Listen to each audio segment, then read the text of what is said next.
There we go. Hang on. All right. Come on, Jim. There you go. Today it's Denny, Paul, and our special guest, Gerald Combs, the WireShark. Mr. WireShark. That's what we call him. Mr. WireShark. Thank you, Tim. Good morning, good afternoon, good evening. It is a great pleasure. And we should do this more than once a year, but it's a great pleasure to have an annual interview with Gerald Combs, a man who needs no introduction. A man who we all love to talk about, but hardly talk about himself. But in any case, here's Gerald Combs. Good morning, Gerald. Good morning. How are you guys? I'm good. So now, I came prepared. I actually invited one of our co-author, Paul Orford. And the reason is that in case I fail to get you to talk about yourself, we're just going to get together and talk about you. Is that okay with you? That'll work. Good evening, Paul. Hi, Denny. How you doing? You're still working. I mean, it's evening now, but you're still working. I've been delivering a course today, and I've just finished. I finished about an hour ago. So, yeah. Well, in the spirit of us getting together to talk about Gerald, when did you first met Gerald, and how did you get to know him? Well, I've seen articles about Gerald online, and I attended Sharkfest 2013, and I saw his keynote there. The first time I actually got to speak to him, I think, was here on LMTV some months ago. Yeah. Well, I had the pleasure of actually meeting Gerald in person in 2008, the first year that WireShark was started. It was in the I forgot the name of the place, but anyway, it doesn't matter. So Gerald, so this is now what, the 7 years? 7 years? Yeah, I think like that. 7th or 8th, yeah, something like that. If I do my math right. Many. So give us what's the big Sharkfest is many things to many people, but basically it has, if I remember correctly, it has three components. It's a place where all the developers get to meet each other, even though they work 24/7 all year round. It's also a place where educators, technologists come together and talk about technology. And then finally, there's also the vendor piece, right? Yeah. So that part hasn't changed. But what is the theme this year that you think is different? Well, the location is certainly different. This year we're hosting the conference at the Computer History Museum in Mountain View, and if you've never been there, it's an awesome location. I've been there a couple of times, but along with, if you've ever been to the museum, there's the first floor with all the exhibits, which are all amazing, and for a computer guy like me, it's just a thrill just to go there. But there's also a second floor which is open to conferences, and that's where we're going to be. Well, I was trained as a mechanical engineer, and I worked in the industry, working with disk drives. And the thing that impresses me is that they had one of the first disk drives that holds an entire 5 megabyte, and it's bigger than most satellites these days. Yeah. I remember, even my age, I remember my brother-in-law, I think, got this hard drive, which at the time was about as big as a motorcycle engine, and he tore it down for parts and for scrap, but it's a huge thing, Yeah. But now with that as a background, what has changed to Sharkfest in the last 7 years? You think when you kind of think about it in terms of WireShark and what we've been talking about the last 7 years, what is so new this year?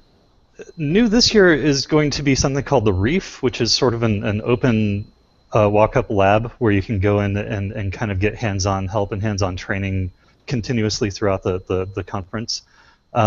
We kind of, throughout the history of the conference, we've kind of wanted to set aside a developer room for the core developers to meet, but this is more kind of the same thing for users, where they can kind of get together and kind of do one-on-one, technical meetings and trainings with people.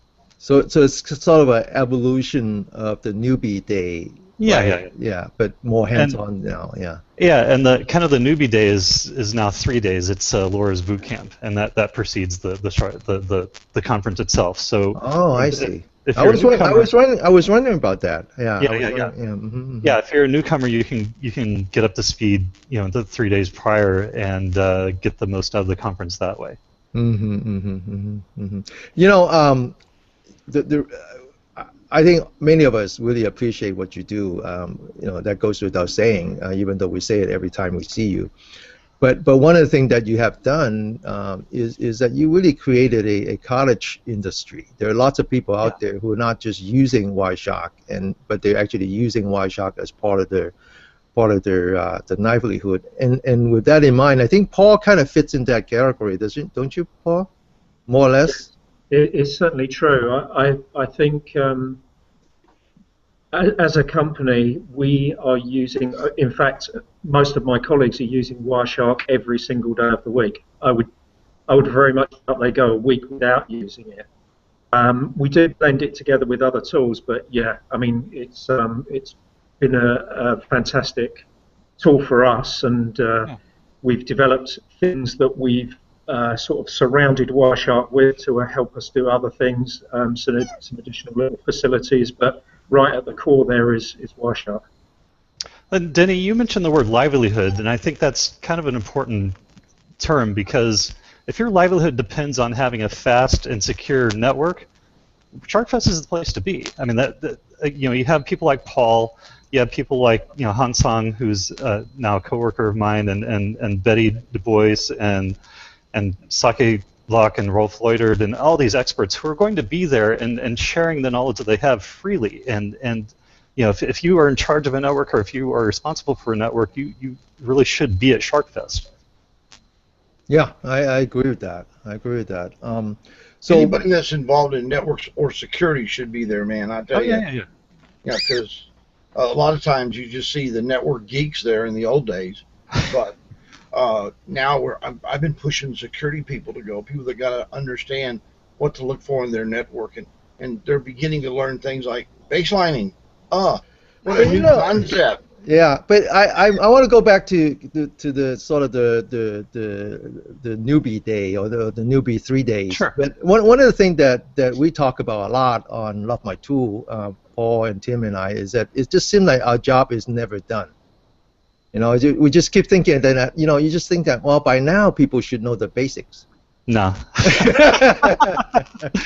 Well, I mean, the boot camp exists for the same reason that places like the Cordon Bleu and the CIA, the cooking CIA, not the government CIA, put on cooking boot camps, or driving schools have driving boot camps and things like that, because people cook every day, people drive every day, but you think you're pretty good until you go to a class or a boot camp, and then the instructor tells you 5 things you did not know in the first 5 minutes of the class, and you realize that you have so much to learn. One thing that boot camp I think does 2 things. It gives you a foundation, foundational knowledge of all the concepts that you need, but it also shows you how much you don't know. Yeah. It's a famous saying, right? There's there's those what you know, what you don't know, and what you don't know that you don't know. We did a class not too long ago at a university here, and the kids have been studying TCP/IP, and it's a whole semester curriculum, and so I came in and did 2 classes, and we actually used WireShark to look at good traces and bad traces, and wow, they were shocked. They were like, "Oh, now I understand what it looks like." It's that problem for them to get over the reality of it. Mm-hmm. And but it sure shows a difference. I mean, Hey Paul, you have before the show started, you showed me a sheet of paper, and I only remember that it was single line. So Yeah, long list of yeah, long so you have some thoughts. So why don't you share that with us? Well, I was just going to start off by touching on something that Gerald did mention before we started the show, and that is on the last time you were on the show, Gerald, we were talking about version 2 and of WireShark, and you said it will be. I think summarising, you said it will be ready when it's ready. That's Where are we with that now? But starting off with that's kind of the reality of open source projects. It's the reality of any software project, really. I mean, companies though typically have an incentive to sometimes release stuff before it's ready. But right now for version 2, we're kind of in that last 20% that takes 80% of the time. That difficult period, yeah. Oh yeah. I will say I've been using the new interface day to day for a long time.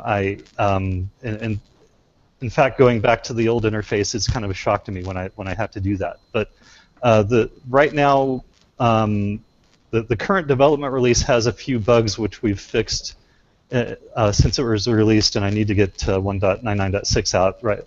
Because the official release right now is 1.99.5. But hopefully I can do that in the next few days. But it's mostly usable. Most of the features that people use are there. So if you do want to use it day to day, you should be able to. And I do know people do, because I see a lot of screenshots on Twitter of people, especially people who use Macs, tend to use the new UI just because it's a lot easier, especially installation and use. But I see a lot of screenshots of the new UI. That I guess that's what I'm kind of getting around to. Okay. Hey Joe, how many people have downloaded it now? What's not the official count, but the estimate? Of the new UI or the just in general? Total, all over. Total? The last time I did a count of all the servers that I manage, it was 1.25 million a month.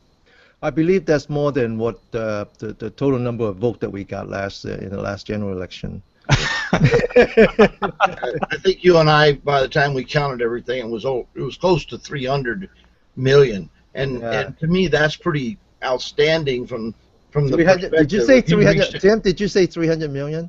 Affirmative. Really?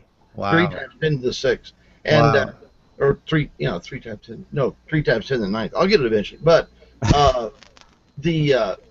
And that doesn't include that there are a lot of manufacturers that use parts of WireShark, mainly the decode functions, to in their professional proprietary tool, whatever they call them, and that's pretty amazing to think about, Joe. That's a lot of people you've reached out to and made a difference to. Oh, well, I don't know how many of those people open it up, look at it for 5 minutes, and then close it and discuss and uninstall it. So I don't. Well, I don't think it's that many, by the way. I think a lot of people open it and then they're amazed at. I think you and I had that discussion not too many years ago. We said how many people that are quote networking people could even follow a fundamental TCP/IP flow, and I think you and I agree about 95% couldn't do a very good job at it, and but. WireShark, beyond being a diagnostic tool, is one hell of an educational tool. Yeah, that's the part that I think that is becoming obvious now, right? It's becoming the go-to tool for teaching. Yeah. Hey, before we get down to the next question, I just want to remind there are a few people out there watching it live. I just want to remind you that you can actually ask questions. You just have to find the icon that says Q&A, and then just write the questions, and we'll try to get Gerald to answer it. So Paul, go ahead. So one of the other questions I had, Gerald, which sort of follows on from what we were just saying. How are the development priorities decided within the project? Is it just decided on what people are prepared to contribute, or is there any form of sort of strategy steering, or what happens in that area? That's one of the things that we talk about during Sharkfest when the core developers get together. I mean, we sit down for a little while and talk face to face about that, and we have continuous, kind of back and forth about that over the course of each year. But it is a volunteer project. Most of the core developers are paid at least part-time to work on WireShark, so a lot of it's up to what their employer prioritizes. Most of the time those are useful features, fortunately. I'd say 99% of the time. So in the end it actually results in a good product. Yeah, okay. And is there the association with Riverbed, is there a flow of technology or ideas in one direction or the other, or in both directions? Is there any sort of cross-fertilization between, say, NetShark and WireShark? Well, I mean, the products are already complementary to a great extent. Riverbed, throughout their product development cycle, tries to make it really easy to, if you want to see a specific group of packets, pass that on to WireShark. Say through NetShark and then through Packet Analyzer and so on, and similarly through ARX. But as far as Riverbed interacting with the project itself, we've been really fortunate, and they're a really good sponsor in that they they make sure that WireShark is its own independent entity. Does that make sense? Yeah. I was actually wondering if we could have their indexing technology in WireShark. Actually, that's what I'm interested in. Okay. Hey Tim, can you read the Q&A? Jim McLeod just asked a question. Can you read that off and for Gerald? Sure. Are there plans to include PDU-based app detection, not just port-based? Open App ID is written in Lua, and so are WireShark extensions. That's a good question. That's from Jim McLeod, by the way. Okay. As far as I know, there aren't any plans. Whenever anybody asks me about a feature, whether we can add it, I hate to say yes or no, because a lot of times what happens is, somebody shows up 3 days later saying, "Here, I developed that feature." WireShark has been a continuous source of pleasant surprises in that regard. People are always coming in and showing up and saying, "Hey, I developed this really cool thing." As far as I know, nobody right now is working on the Open App ID detection, but like I said, that doesn't mean that they just aren't working on it without my knowledge, and they're going to come along at some point and contribute that. But that's actually a really interesting idea. That may be something I'll have to bring up at the developer meeting at Sharkfest. Okay, thank you, Jim. I will write that down. and by the way, if some developer says, "Oh, that's something we should do," expect at least a preliminary in less than 24 hours. The developers are crazy, aren't they, Gerald? I mean, they just dig into anything you find. Well, there are a couple of stories where during Sharkfest, say Laura Chappell, she likes to pick out features she doesn't like or deficiencies she doesn't like, which is actually pretty useful. But I remember a couple of instances where she mentioned that, "Oh, this doesn't work right," at Sharkfest, and I think one of them was an SSL feature, and I think the next day Sake Block had that fixed or implemented. Maybe it was the next day. It was within a very short time, but that's one of the, from my perspective, that's one of the really useful things about Sharkfest, because we get a lot of interaction between the users and the developers, and that feedback is very important because it really does give us tangible ideas to work from to improve the product and the project itself. It's like last year I asked them if they could put it on a tablet. Yeah, Laura's asked me about that forever.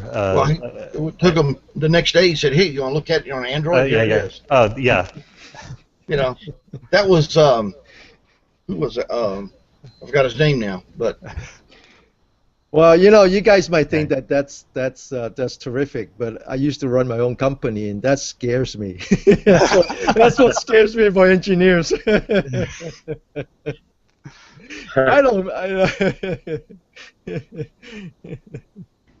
So, So, Paul? yeah. What I was also interested in, Gerald, is the network speeds are ever increasing, 10 gigabit, 40, 100.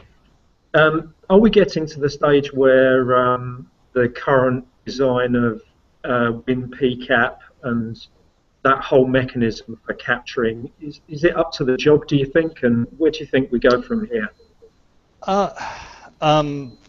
It's an interesting problem, and it's kind of been a continuous problem, but it just seems it seems to be getting scarier and scarier because, I remember capturing at 10 meg and thinking, oh geez, I don't know if we can handle 100, and then I don't know if we can handle a gig, and so on. Yeah. But 10 gig and 40 and 100 gig are that's a lot of packets. We kind of have this conundrum right now because on the one hand, we have just this huge volume of packets that are coming in that you have to analyze, and doing that in real time or even semi-real time is a big trick. And at the same time, you still need to look at things on the packet level because that's the fundamental component of your network. Without packets, you have link lights. Congratulations. Yeah, So one of the that's kind of the overall problem that Riverbed's the Steel Central product line. I don't want to push our I don't want to shill for my employer, but I have to here. But that's one of the overall problems that we're trying to solve because we have this nice product line that will take this huge volume of traffic and let you analyze it quickly and break it down and distill it. And if you need to look at packets, I think you do, then you can pass it on to WireShark. And other companies have similar solutions, but that's kind of the direction that as an industry we're going to have to move. So specialized capture units and then do the analysis.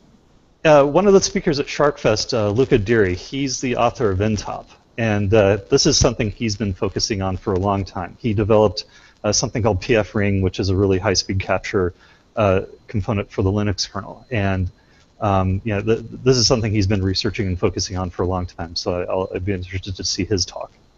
Okay, I think we'll go along and see that. Sure, and going back to WhenPcap, right now, I should mention WhenPcap is people are having trouble loading it on Windows, not only Windows 8 but also Windows 10, and that is something that we're kind of working on behind the scenes. But I'm hoping to have something more public that I can talk about, in a short period of time. And do you think, because I have seen designs where, or seen documentation that talks about things like, I'm not sure if it was specifically the MPF driver or some part of WhenPcap that enabled you to go directly from the NIC to the disk in kernel mode without going into user land. Is that, two things, do you think that's viable? And secondly, is that something that the WireShark project would get involved in? It's possible. Right now, the focus on WhenPcap, the Nmap project, which is run by Gordon Lyon. He wrote Nmap. He has a Google Summer of Code developer who's done some work on WhenPcap in the past, and he's doing more work. But that work is, I think, focused on getting the lightweight filter driver in place so that we can support Indus 6. And I think from there we can maybe look at the direct-to-disk thing if that's a further enhancement that that we can make use of. Okay. Okay. The other thing is that Microsoft have come out with Message Analyzer, and that's quite a sophisticated tool. Yeah. How do you see the two coexisting, and is there a competitive aspect to it, or do you see them as two different types of tools? How do you see that playing out? It's weird. I mean, people have always looked at WireShark and Network Analyzer or Network Monitor as kind of competing products, and I've never really seen it that way. They've pretty much been complementary. They're certainly not mutually exclusive. You could run both on the same system at the same time. And Paul Long, who's driving development, he's a great guy. I've talked to him a couple of times, and but it's a good product. If you find it useful, I think you should use it. But I think you should use WireShark as well. Yeah. Like I said, I don't see them as something that's mutually exclusive. Okay. If you have good tools in your toolbox, you should have them in your toolbox. Yeah. There's a question just came up. Yeah, Tim I'll read it to you. just asked a follow-up question. Go ahead, Tim. Is there an upper limit to the features we'll see in WireShark? It's included in a lot of commercial products, so is there a pushback against so-called high-end features, and that would degrade the paid value of those products? In other words, are you going to stab the professional products in the back? No. I know. WireShark doesn't stab anybody in the back. They stab it in the front. Yeah, they're the leader of the band. They're the guy in the front that's doing this. If you're stupid enough to compete with WireShark, that's your problem. Yeah. Back when I was referring to Riverbed's sponsorship of the product earlier, I said that they're a great sponsor, and in this regard, they're really great. There is no pushback in that regard. If somebody comes in and wants to add a really cool feature, it gets in. There is no directive from above, as it were, that something should go in and then something else shouldn't. Okay. You've been. I think it's my observation is that there's just no hidden agenda. Yeah, we try to be open as upfront as we can. It just if it makes sense to add high-end features, then high-end features will be added. If it makes sense to add low-end features, then that's what's going to happen, right? Yeah. There's no one it's a community. Paul? Yeah, I had it's sort of towards the end of my list of questions actually, but I will ask it anyway. You've been doing this now, Gerald, since the late 1990s or whenever it was. Is there a point when you're going to say enough is enough? And if you do, who's going to That's every month. No, I'm kidding. I mean, sometimes I sit there and wonder. Okay, I started the project. I did the first release in '98, and I did some work before that. Back until late '97. I have to wonder how long, this is going to go on sometimes. But I'm still enjoying my job. I love the work that I do, and I love the people that I work with. So right now I'm in a good place. But I do have to wonder, if I'm going to make it to 20. Laney's going to take over. You know that. Right? but I think, to be fair, I think both WireShark and Sharkfest has a life of its own. Both of them will outlive you. I'm sure of it. Right? Oh, yeah. Right? I mean, you're in some way you're along for the ride now. But that's been the case for a long time, and that's absolutely true. Some of the difficult parts of the job are keeping up with the other developers because they're all brilliant. I mean, they're all amazing people and who really know their stuff. And some days it's hard keeping up with these people. So, but like I said, that's part of the enjoyment of the job because I do get to work with such a talented team. But Joe, I'm 68. I'm still harassing people like Paul and so you got a long ways to go. I think. No, so Tim, you're saying I should grow a beard and start being a grumpy old man. Something like that. You want to be like me? I mean, that's true emulation. I appreciate that. We could only, Denny and I could only cope with one Tim, so don't do that. But there's a difference between a brilliant developer and someone having leadership ability and vision, and you obviously had that from the outset. Do you feel there's a natural successor? I think there's a lot of organisations that are sort of stuck in a bit of a situation. Formula One is a good example where it's headed by a guy called Bernie Eccleston, who's in his 80s, and nobody seems to quite know who's going to replace him. I was wondering, are you the Bernie Eccleston of WireShark? And I don't think so. To be honest, there's something called a bus factor, which I think that was a phrase coined in the early stages of the Linux kernel development. What happens if Linus Torvalds gets hit by a bus?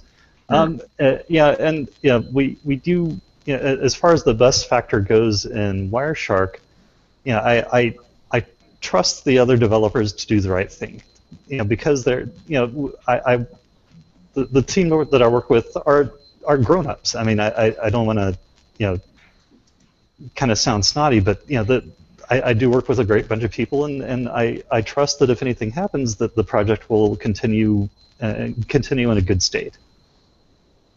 Good to hear. Mm-hmm, mm-hmm, mm-hmm. Okay, so we've obviously the next thing obviously is Sharkfest, which I'm really looking forward to. Even though I'm doing 3 sessions and I still haven't completed all of my slides, but yeah, it should be great fun. I'm looking forward to it. Well, I'm supposed to do the closing keynote, and I need to sit down and write that. So I'm glad I'm not the only one. Well, the only criticism that I might have for this year's location is that it's actually we're actually going the wrong direction. We're now away from Napa. And I just want to remind Paul that if you just have to find your way to the vineyard after you're done with your free presentations. Yeah, maybe that's my next job. I'll be the IT director of the winery. That sounds like a nice next stage. So I actually had a customers in the vineyard. Oh, cool. Yeah. That was a long time ago. So I had a friend for a long time. He was the IT director at a brewery, and I always joked that I had the second best job of everybody that I knew. Well, anyway. So, any important last message that you want to send out? Because we're what about 3 weeks now from the show. People are getting ready to come. They're thinking about coming. If you're thinking about coming, stop thinking. Sign up. Like I said before, if you're if your livelihood depends on having a fast and secure network, like I said before, this is definitely the place to be. If you look at the agenda and look at all the speakers. These are all the people that you're going to learn from. The attendees, I have to say, we talk about the speakers and the developers that are there, but the third leg of that are the attendees, because the attendees themselves have a lot to share, and I always learn from them as well. Yeah, I think that's true. I think that I think I said this before, maybe in a different way. One of the value that any community, whether it's WireShark, Sharkfest, or LoveMyTool, one of the value that we bring to our readers and viewers is that you get to see other people having the same problem. You're not alone. Yeah. Right. And that itself is very valuable, because I mean, think about all the fights that you have to do internally to try to convince your supervisors or the decision makers that you have a problem, that it's not your fault, right? That it's not anybody's fault. That it's just a matter of putting the right resources. Yeah. And here you get to see, you get to talk to the people, you get to talk to the experts, you get to talk to people who have done it before, and then these are the weapons that you can bring back, the leverage that you can bring back to your place of work. We're here to help you. Yeah, exactly. And I like that. Oh, sorry, Tim. No, go ahead. Yeah, Tim, go ahead. I was just saying, one of the great things about Sharkfest that I was just blown away by it last year is a lot of times when you go to conventions or anything, typical conventions and that, during the convention time, everybody's talking, and at the end, everybody's gone. They're out getting boozed up or something else. At Sharkfest, it's completely the opposite. When the classes are all over with, everybody gets together and they go tell yeah, the crack of dawn. I mean, they're still working on things and talking about things, and there's no snobbery. If you walk up to one of the developers and ask him a question, he's not going to say, "Well, go find someone that's, that's stupid like you," or something like that. No, anybody will stop and help you. Yeah. And I do want to mention one person that really gives a lot besides Gerald and the people there, but Janice is Mama Sharkfest, and She is. for 7 years that lady, she's not a girl, but that lady has done an incredible job and taken up a huge amount of stress. But every year, it turns out it makes it, and everybody walks away. I didn't hear one person last year, and I don't think I've ever heard one person say, "Yeah, it wasn't worth the time." On the contrary, I can't tell how many people said, "Man, that was awesome. I wish we could do that 3 times a year." But Janice said she'd shoot him if anybody asked for that. But so that's one thing about Sharkfest. It is a community. Okay. And and I have to say, Janice she's the key component in that. She's the one that keeps the community in touch and together. You don't mess with Janice. Oh, Gerald, how do people find information on the 3-day boot camp that precedes Sharkfest? It's on the site. I think if you go to the sign-up page, it talks about it there. And I don't know. Laura might have something on her site as well. Okay. But clearly it would be advertised under Sharkfest, WireShark University, right? It should be. Okay, all right. So for those of you who needs another reason to come to WireShark, come for the education. Yeah. And just Google WireShark University and find the 3-day boot camp that precedes WireShark. And by the way, there's an open bar. It's the only conference I know where there's open bar and nobody's drinking. People are too busy talking. I don't get it. So with that, I think it's time to close the show. Okay. Thank you, Gerald. Oh, thank you, guys. It's always a pleasure talking to you guys. Yeah. So have fun and thank you, Paul. Okay. See you soon. All right. So I hope you're it's too early to work on a presentation yet, but at some point. Yeah. So in the future, it's okay to say no. It's okay, if they give you 5 sessions, it's okay to kind of say 3 is my limit. Yeah. I volunteered. It was my fault. And Tim, again, thank you. So with that, we're going to close the show. See you at Sharkfest, and in the next 20-30 days, we're going to be doing more. To get ready, we will be doing some interviews. We'll be doing some presentation by the vendors, because turns out that this year they're not doing presentation at the show. So this would be a good place for that. And so this is all going to be under what we call the LMTV Sharkfest. And if you need a quick link, it's just LoveMyTool.tv